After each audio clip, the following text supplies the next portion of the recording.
Hey everyone, and welcome. Today we're talking about something that feels so incredibly modern learning from home, right? I mean, with laptops and online courses, it feels like it was invented yesterday. But what if I told you that the idea of a university in your living room has this incredible secret history?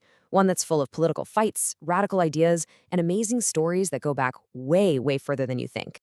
So let me ask you something to kick things off. When do you think distance learning really began? The 2000s with the internet boom? Maybe the 90s?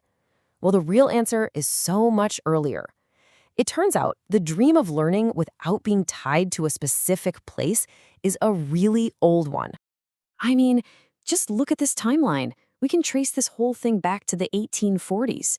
There was a guy, Sir Isaac Pitman, who taught shorthand by mailing lessons on postcards and getting his students' homework back in the mail. Amazing, right?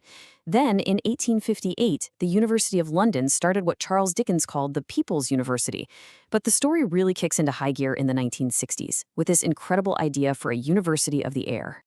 Right, so picture the 1960s. It was a time of massive social upheaval. And right in the middle of it all, in the UK, a few visionaries looked at higher education and said, you know what? This needs a revolution.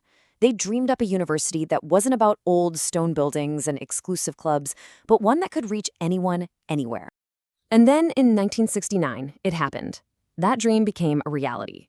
The British government, against some serious opposition, launched the Open University. Its mission was simple, but wow, was it profound. To be open to people, open to places, and open to ideas. But let me tell you, getting it off the ground was anything but easy. This was a full-on political battle. And its biggest champion was a woman named Jenny Lee. She was a member of parliament, but she was also the daughter of a coal miner. And she knew exactly what it felt like to be shut out of opportunity.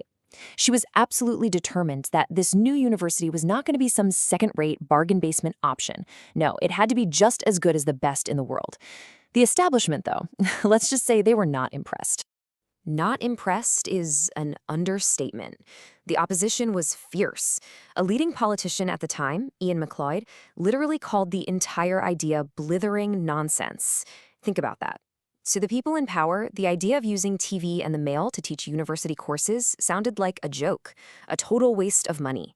It was a huge fight over who even deserved an education.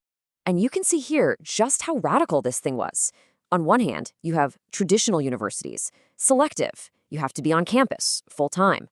The Open University, on the other hand, open to absolutely everyone.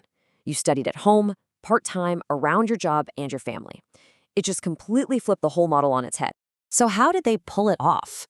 Well, they used what some people called an industrial model for education. I mean, think about it. They took brilliant academic minds and combined them with assembly line efficiency. You had teams of professors, TV producers, and designers all working together to create these incredible course materials, books, TV shows, tapes that could be mass-produced and mailed out to thousands. It was education at a scale no one had ever seen. Okay, so beyond all the politics and the production lines, you had the actual people, the students. Who were these people signing up for a university without a campus, and what did it really do for them? Well, in the beginning, the media had this very dismissive idea. They painted this picture of the typical student as, and this is a real quote, a housebound guardian-reading housewife. You know, someone bored with nothing better to do. It was a total caricature that completely missed the point. Because for the students themselves, this was anything but a hobby. This quote from an early student just says it all. It messes up your whole life, but it's worth it. It was hard, it was disruptive, but it was absolutely life-changing. This wasn't just about getting a piece of paper, it was about totally redefining who you were. The Open University ended up being this huge engine for social change. It gave women, who were so often just expected to stay home, a real path to a career, to a new identity. It shook up the whole structure of family life. And it reached people who were completely locked out of the system, like prisoners and people with disabilities. It really proved that learning could be for everyone. But this wasn't just a British experiment that stayed in Britain. No, it was a spark, an idea so powerful that it just spread like wildfire all over the world. And then it collided head-on with the next great revolution, the internet. So other countries saw what was happening in the UK and they wanted in. Spain created its own version, UNED. South Africa launched UNISA. And these weren't just universities. People started calling them mega universities, institutions built to educate an entire nation.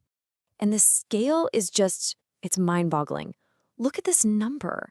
Today, the University of South Africa has over 400,000 students. 400,000! It's one of the biggest universities on the entire planet, all built on that original idea of learning from a distance. And then in 2001, everything changed again. The Massachusetts Institute of Technology, MIT, one of the most prestigious, most elite universities in the world, did something absolutely crazy. They decided to put almost all of their course materials online for free for anyone. It was called OpenCourseWare, and it was a bombshell. And the result was this incredible explosion. I mean, check out these numbers.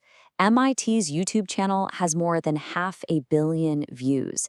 India created a similar project that's right behind them.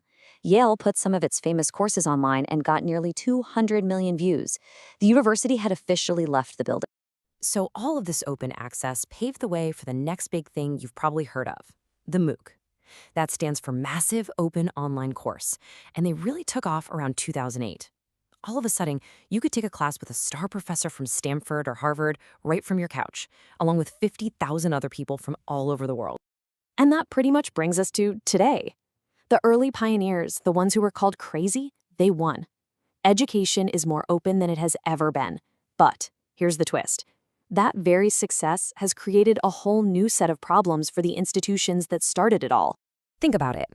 The things that made the Open University so special, serving part-time adults, using new tech, well, now everybody does that. The lines have gotten really blurry, and that means there's way more competition. The original pioneers are kind of having an identity crisis. I mean, how do you stay special when your radical idea is just normal?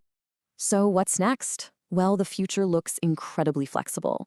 We're talking about AI that can literally build a personalized learning path just for you.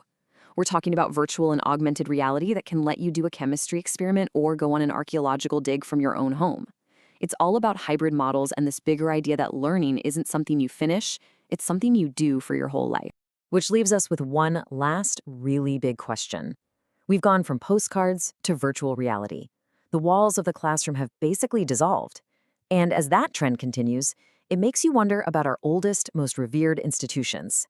In a world where you can learn anything, anytime, what is a university even for?